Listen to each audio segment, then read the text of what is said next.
Good afternoon. My name is Alan Curtis. I'm a partner with White & Jankowski in Denver. If you're wondering, Kevin seems like a pretty nice person. What kind of a terrible, litigious law firm would sue Kevin? It was us. I want to talk about quality issues primarily. Kevin's talked about augmentation plans a little bit. I'll explain that. Just go through the quality issues with produced water. I want to point out the difference real quick between coal bed methane operations and traditional oil and gas operations. Coal bed methane, you're generally dealing with shallower formations. You're dealing with larger quantities of water, greater potential for surface and groundwater impacts and potential impacts in terms of both quantity and quality. The difference between that and conventional oil and gas operations is, as you've heard, they're traditionally targeting deeper, more isolated formations, smaller quantities of water, and in that case, quality rather than quantity tends to be a concern. Before we launch into the quality issues primarily with these operations, I wanted to let you know there is a regulatory framework for this. We're not in the Wild West here, and the oil and gas companies can't do whatever they want. There's federal oversight, state oversight, agency oversight. The first thing, again, Vance v. Wolf, Kevin talked about that. I just want you to understand that under those augmentation plans, basically, when they operate a well, they have to replace their depletion to the surface stream. So they pump the well, and over time, that water is going to reduce the flow in the surface stream. There's a requirement under Colorado law that's now imposed on oil and gas wells through Vance that they replace quantity and quality, and that becomes very important. The state engineer has interpreted these requirements to apply to all oil and gas wells, not just coal bed methane wells, and that's why we had the 40,000 wells that were subject to the permitting Kevin was talking about. Colorado law on water quality, this is statutory. If you're told otherwise by an oil and gas operator, they're not correct. You can look it up. In an augmentation plan, you have to replace water in time, location, and amount. That means if they need the water in April, it has to be replaced in April. If they need it at their head gate, you can't replace it below it so that they're not getting the water they're entitled to.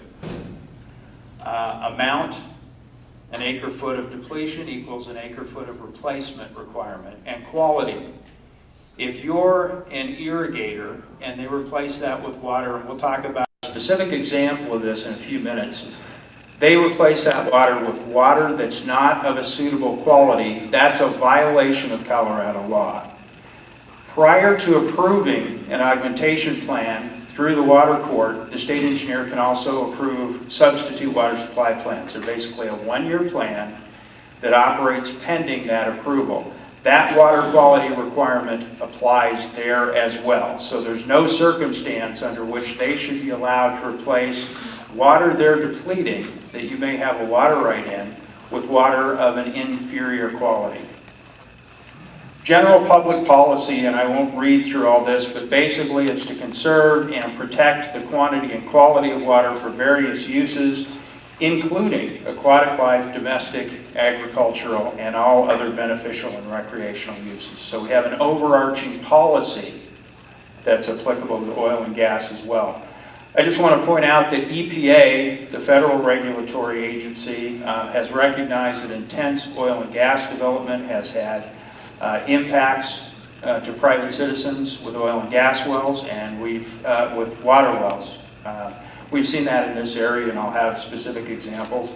Again, the problem with the groundwater contamination or depletion is it's almost impossible to fix this. And EPA, again, has said that cleaning up or treating this may be cost prohibitive or impracticable. The Clean Water Act. The EPA is charged under the Clean Water Act with not allowing discharge of any pollutants into the waters of the U.S. without a permit. They also regulate, and unfortunately this community has seen all of these regulatory schemes in connection with some operations we'll talk about in a minute. They also regulate injection of produced water, generally under a Class 2 or Class 5 injection permit. I'm going to skip this slide, and I'm going to skip this slide just to move this ahead.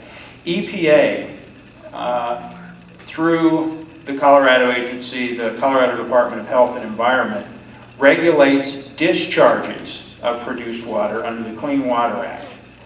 And they have a similar mandate under state law to not discharge pollutants into state waters without a permit. So any discharge of this water by an oil and gas producer into state waters includes a surface or groundwater discharge. In addition, COGCC has several rules. 907 that covers treatment, disposal, reuse, and recycling. 908 provides requirements for waste management, and 325 identifies construction requirements for disposal, and then identifies formations where that produced water can ultimately be injected. Water quality concerns. So you got that overlay, and I'll point out, we just had a decision come down this afternoon in California District Court. In addition, the Bureau of Land Management is no longer allowed to issue permits to oil and gas companies that don't take into account environmental impacts. So that decision was just made today. So BLM is going to be another player in regulating what goes on. The issues we're trying to address with this regulatory framework are, again, contamination of groundwater supplies, discharge of high SAR water, which I'll talk about in a second, sodium adsorption ratio water, which is a ratio of magnesium and calcium that's not good for a variety of uses, and stormwater runoff. Stormwater runoff is really self-explanatory. These are photographs from a gentleman named Ken Valentine out of the Pishpah Basin. And I try to be honest with people, and I'll tell them who's doing what, and if they want to stop doing it, we'll stop taking pictures and showing them to people. This is a Pioneer XTO operation. It's not properly regulated or monitored, and what you get are surface discharges during rainfall events, and those end up in the stream and back in the groundwater table. This is an example, again, from the same site. Contaminants. In addition to the SAR, the salt component in some of this water, you have the problem of what comes back up when they do the fracturing. They contain chemicals like benzene, which in very, very small quantities are harmful and cause cancer. Other things we've seen, ethylbenzene, toluene, which is paint thinner, naphthalene, formaldehyde, which is good for dead people but not so good for live people. Ethylene glycol, which you probably have in your radiator, hydrochloric acid, and sodium hydroxide. This is one of my favorite slides, and you'll note the producer of this was Pioneer and XTO, and they suggested in a presentation at a hazardous waste management conference that essentially what they do is they put in water, 99% water, and then some other things, including nitrogen, guar gum, which is used in food products, breakers, surfactants, which are laundry detergent essentially, and miscellaneous. Miscellaneous is the one you should be concerned about. This gentleman went so far as to suggest it's basically things you would find in grandma's spice rack. He's got a picture of cloves, and so what you should have your wells tested for based on this slide is for raspberries and spices, just to be safe. This is actually what grandma's spice rack looks like out at the sites. Large pallets of chemicals that are being injected. And again, if they're large quantities of water, 1% can still be significant. I would not drink a glass of water that is 1% arsenic. You need to keep that in mind. SAR is the other issue. This is the proportion of sodium ions in relation to the concentration of calcium and magnesium. And what we know is that high SAR levels create soil problems which prevent plants from effectively absorbing water and nutrients. Also demonstrated adverse impacts to livestock, aquatic, and human life. And the slide reflects this, but I want you to note the producer of the slide is the American Petroleum Institute. So this is not cutting-edge information. It's been known for half a century what this does, and they list the following impacts, the ones we just talked about, to aquatic life, irrigation, and livestock. And specifically with soil, this shows you what it does. The top part of the slide shows normal soil, where you can get nutrients in and out, you can get water in and out, and the plant grows. And when you apply this to soil, what you get is in the bottom slide, which is compacted soil, which is essentially like trying to grow something in cement.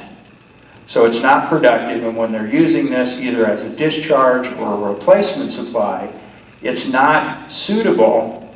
Remember the slides a few back where it says you have to provide replacement water that's suitable for the uses that other people are using it for. It doesn't meet this requirement. So knowing these things, real quickly talk about disposing of produced water. The first thing is surface discharge. You can inject it, you can evaporate it, and you can reuse it. Surface discharges. Simplest one, and in military terms I would call this the dishonorable discharge. It's a pipeline that goes right into the river. This is again Pioneer XTO in the Apishpa. We've seen this done here. Petroglyph Operating Company. You saw slides earlier from Mr. Watts about how much water is produced in the Arkansas Basin. When Petroglyph Operating Company was operating in this area, they were producing more water on an annual basis than the entire Arkansas Basin out of their coal bed methane production, and discharging it. In addition to those discharges, you end up with a discharge when the piping and remediation setups for these operations are not properly monitored and maintained. You get leakage, goes into the surface supply, goes into the groundwater. Brett Corsentino is in the audience tonight, and I wish he was not, and I wish this had not happened, but this is what Pioneer and XTO, or I'm sorry, Petroglyph Operating Company, which is Intermountain Industries, and they're trying to come back into this town as 310 LLP. And you need to be aware of what they've done and what's likely to happen in the future. They discharge huge quantities of this SAR water into the Kucharis River above where Mr. Corsentino diverts his water supply. His business model was grow corn, feed his cows, milk the cows, sell the milk, feed his family. That business model was destroyed by Petroglyph. This is what his corn crop looked like. You can see the growth in the middle. Instead of 12 feet of corn, he's got 4 feet of corn. And what the corn looks like up close is this. It looks like somebody irrigated it with salt water, which is essentially what was being done. He had no way of knowing this water was that way until after the fact, and I talked to Brett earlier, and his operations are not right yet. And this is a company that's thinking of coming back and doing the same thing, potentially on a larger scale.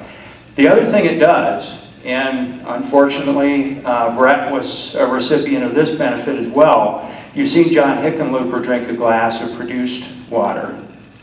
That's fine. But if you've got a cow that's drinking gallons and gallons, especially a dairy cow, this water, it builds up in their system and it causes tuberculosis. And Brett had to have his entire herd taken away and destroyed and start over. So he's got no cows, he's got no crops, and he's trying to run a dairy farm. And they've done nothing to help him. The other thing that we've seen, again, here in this community, is the effects of SAR water on aquatic life. There's a lake up the road from Brett called Maria Lake, one of the oldest storage rights in the state. Trophy fishing that I understand is comparable to what you'd see in Alaska. And Petroglyph discharged this water and basically killed their lake. What it did was destroy the aquatic habitat. The lake didn't aerate properly. They had to put in an RO system at their own expense, an aeration system at their own expense, and what happened to the fish was, it ate them up. I don't know if you can see in this picture, but they end up with pinholes in their eyes, they end up with quarter-sized holes in their gills, and the fish die, and they're replaced at a cost of about $600 to $800 a fish, again paid out of the pocket of the people that unknowingly diverted this water. This is not my opinion. This is evidenced by the Colorado Department of Health and Environment, who recognize that discharging this water has a known detrimental effect to irrigated agriculture. And they went further than that. They referenced Mr. Corsentino's farm by name and said that these discharges since 2006 onto his property ruined a farm that's been in his family for 4 generations. And it's not just CDPHE, you'll see at the bottom, Colorado State University and the USDA's National Salinity Team also agreed with that finding. The other thing is when you're discharging this, Pioneer and XTO in the Raton Basin, under an augmentation plan, they're discharging that non-tributary water that Kevin talked about, and it's poor quality, and they get credit for it as a replacement supply.